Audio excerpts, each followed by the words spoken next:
Morning Glory with Barry Upton and friends. Come on, get up, get out, and get moving. Come on, get up, get out, and let's do it. Come on, get up, get out, and start grooving. Juggling around to the sound of music.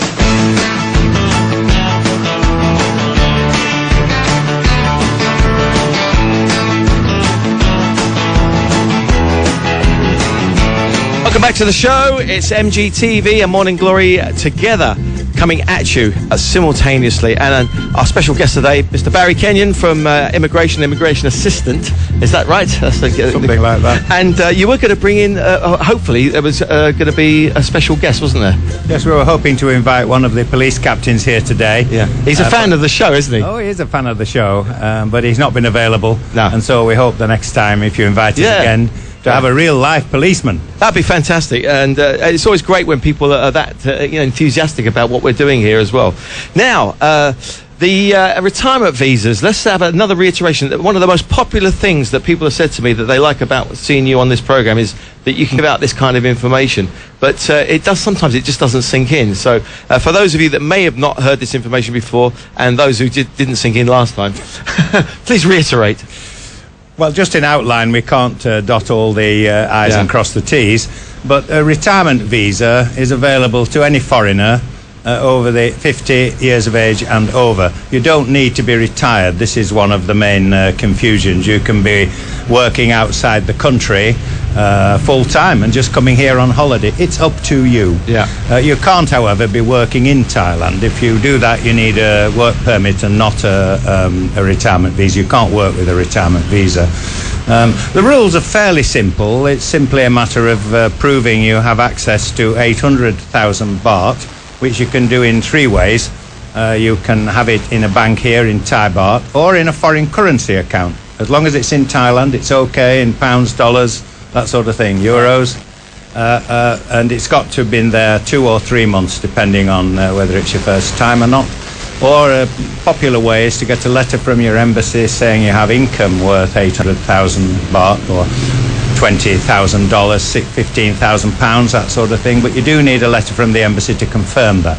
Right. And embassies operate in different ways. So what documents you need to show and whether you have to stand on your head and so on is a matter between you and the embassy, though informally, of course, we're aware.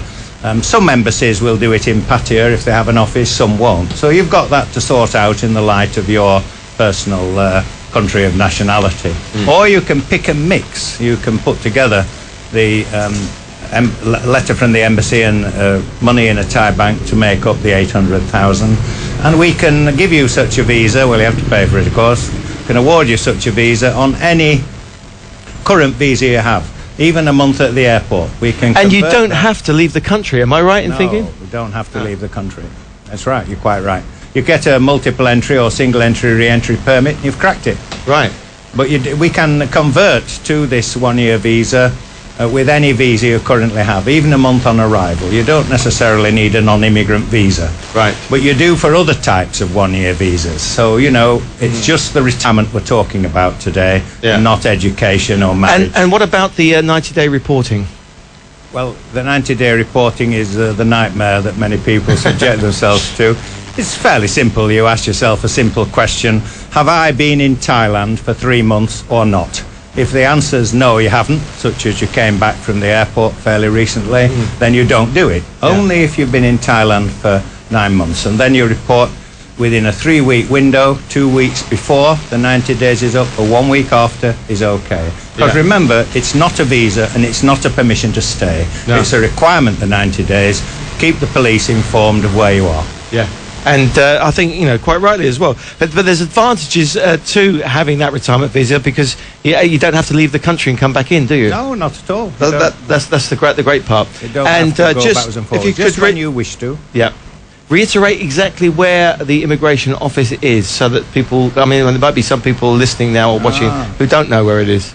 Do you know, Barry? Do you know yourself? I do. Dan jumped in, yeah. Soi 7? Yeah, Soi 5. Oh, Soi 5. Beach Road. That's it. In Jomtien, you find Soi 5. It's quite near the beach, the centre of town. Walk up and it's on your right-hand side. You can't really miss it. It's full of people all gossiping about how awful we are. But there's a nice little cafe there, isn't there? And there's a place where you can get your passports copied. You know, if you haven't got any copies and you need them, you can get it done there and then, and your pictures taken as well. Yes, I think there's very little you can't do in Geometry M5. Right, very good. Thanks very much, and hopefully next time you can bring our special guest in as well. I hope so. Great. Thanks, Barry. We'll see you in about 2 or 3 weeks' time again. It's all about waking up to a brand new day with Morning Glory. Now we're joined by our lovely guest here, wearing a very sort of smart shirt, looking like a little bit of a cowboy there today. This is Barry Kenyon from Immigration. Nice to have you with us again. A good feedback from the last time you was on. It was really interesting information you were giving. That's nice. Yes. And what have you got for us today? Something about... I thought we might talk today about the different options for long-stay one-year visas that are available. There are, after all, 20,000 expats in the Pattaya area. Yeah. They may not all know. That's a lot, isn't it? I mean, how can you deal with all those people on a daily basis? Yeah, well, I don't. I'm only part-time. And what exactly is the main thing that they're in immigration for? I know visas is such a key issue. But, I mean, what is the most important thing that they're asking you? I think it is about the long-stay visas, oddly enough, that the main inquiries are, which is why I suggested it for today. Yeah. Dozens a day, people are asking about what could they do concerning long-stay visas. Yeah. And what is the latest guidelines? Well, there are about 5 different types of one-year or very long-stay visas available, both in Thailand, some of them here at the immigration office, and 1 or 2 perhaps in your own country, your first country. The most popular one-year visa, far and away, is the retirement visa. This is available to anyone who is 50 and over and can raise income or prove in a Thai bank account a sum of 800,000 baht. A lot of people have those, and there is an information sheet at the immigration. There are about 5,000 such visas awarded annually by the Pattaya Immigration Bureau. Sorry, I should call it Chonburi Immigration Bureau. I made a mistake there. Okay. And, I mean, people need to know. It's just one of the most important things, alongside health insurance over here, that knowing everything about your visa is really the most important thing you should know here, isn't it? It is, yes, that's right. People get confused or think that entry stamp's an exit stamp or this kind of thing can lead to some arguments or even fines. Yeah. The second type of one-year visa available, because there are several, is a special visa for a foreigner married to a Thai spouse. It's normally a foreign man married to a Thai lady, but it can be the other way around. And these are available for married Farangs of any age, under or over 50. Yeah. But a lot of men over 50 who are married to a Thai lady don't opt for the marriage visa because it is quite complicated. You need a lot of documents, including a map of where you live, photographs of you and the wife taken in the house. So some men who are over 50 opt for the first visa we talked about, retirement, even though the cash sum required in the bank or income is higher than for the marriage visa. There's about a couple of thousand of such visas awarded annually on the marriage front by the Chonburi Immigration Bureau. Darren from Key Visa the other day down at Expats Club was touching on this, and he was explaining that nowadays you've got to have complete proof of everything that you're doing. Yes. So he said keep receipts and even stuff that might not be needed at immigration, but you never know. It is very good advice to keep quite a detailed dossier. See, one of the problems that the Immigration Bureau has, believe it or not, there are foreigners around who have fake marriages or marriages for another purpose that are not based on love and affection at all. And therefore, a lot of the rules and regulations are designed to weed out such people, which is why you can never have too much documentation, even if you carry it in your back pocket or in a bag. You may not be asked for it. Yeah. For the marriage visa, he was explaining that maybe it might be a good idea. Some people might not think it's a great idea to have a joint bank account. What do you think? Actually, I think Darren was perhaps speaking about Thai women who want to go to the United Kingdom. Oh, okay. I think, because I was there too. I think what we're talking about is foreigners who want a one-year visa in Thailand. I see. Probably joint bank accounts are not such a good idea, actually, when you're applying for the visa in Thailand, because they always suspect that the other partner might run off with the money, you see. A friend of mine was down at immigration the other day, and he said that he didn't have all his documents with him because there was somebody new in charge, and he had changed the rules a little bit. Does this happen? Yeah, I think people are always looking, particularly on thaivisa.com, for some sort of national immigration service where you're treated identically no matter which office you go into. And there's about 200 nationwide, or if you meet one officer rather than the other. Life is a bit more complicated than that. For one thing, the immigration service in Thailand is essentially regional rather than national, so there is some latitude and discretion between offices. You also have to remember that the immigration police are subject to audit, as every other business is.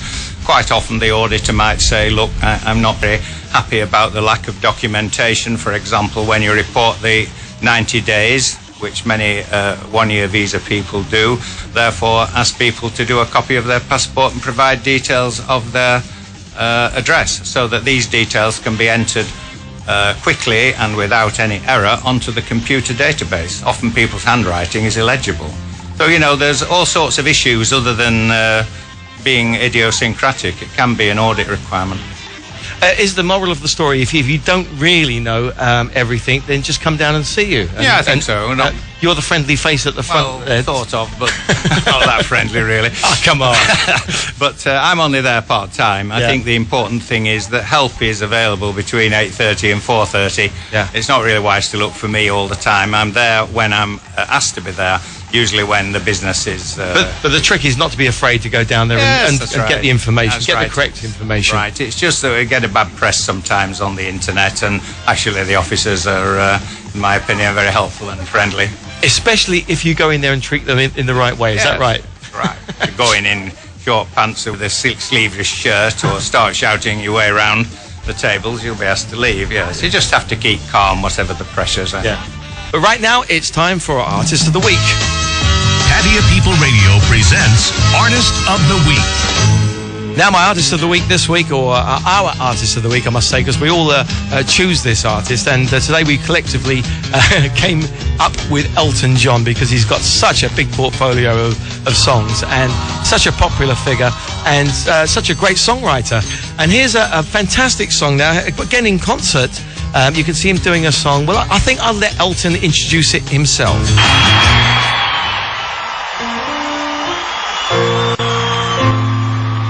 This is a song for everybody out there with blue eyes.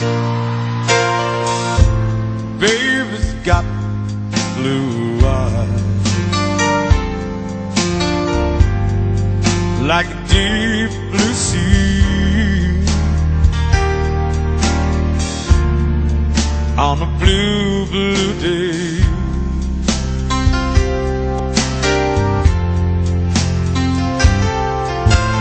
Blue eyes, baby's got blue eyes.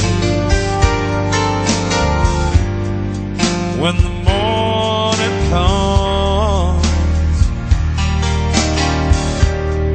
I'll be far